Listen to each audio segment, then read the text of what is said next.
തെക്കൻ കൊൽക്കത്തയിലെ ബാലിഗഞ്ചിലെ വസതിയിൽ ഇന്ന് രാവിലെ 8:30 ബുദ്ധദേവ് ഭട്ടാചാര്യയുടെ അന്ത്യം. വാർദ്ധക്യ സഹജമായ അസുഖങ്ങളെ തുടർന്ന് കുറച്ചുകാലമായി പൊതുവേദികളിൽ നിന്നും അദ്ദേഹം വിട്ടുനിൽക്കുകയായിരുന്നു. 2 തവണയായി 2000 മുതൽ 2011 വരെ പശ്ചിമബംഗാൾ മുഖ്യമന്ത്രിയായിരുന്ന ബുദ്ധദേവ് ഭട്ടാചാര്യ 3 പതിറ്റാണ്ടിലേറെ നീണ്ട ബംഗാളിലെ ഇടതുഭരണത്തിലെ അവസാന കമ്മ്യൂണിസ്റ്റ് മുഖ്യമന്ത്രി കൂടിയായിരുന്നു.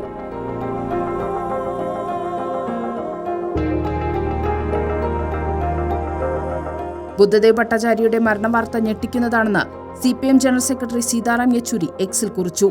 പാർട്ടിയോടും ബംഗാളിനോടുമുള്ള ബുദ്ധദേവിന്റെ ആത്മസമർപ്പണവും ദീർഘവീക്ഷണവും വലിയ മാതൃകയാണെന്നും യെച്ചൂരി ഓർമ്മിച്ചു. ബുദ്ധദേവ് ഭട്ടാചാര്യയുടെ മരണം ഒരു കാലഘട്ടത്തിന്റെ അവസാനമാണെന്ന് പ്രകാശ് കാരാട്ട് അനുസ്മരിച്ചു. Comrade Buddhadev Bhattacharya, this morning in Kolkata, an era of the communist movement in West Bengal has ended. ജ്യോതി ബസു സർക്കാരിൽ ആഭ്യന്തരമന്ത്രിയും ഉപമുഖ്യമന്ത്രിയുമായിരുന്ന ബുദ്ധദേവ് ജ്യോതി ബസുവിന് ശേഷമാണ് മുഖ്യമന്ത്രി പദവിയിലെത്തുന്നത്.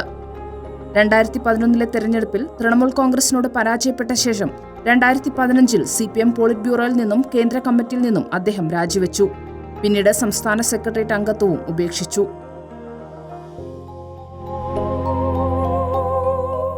News desk reporter.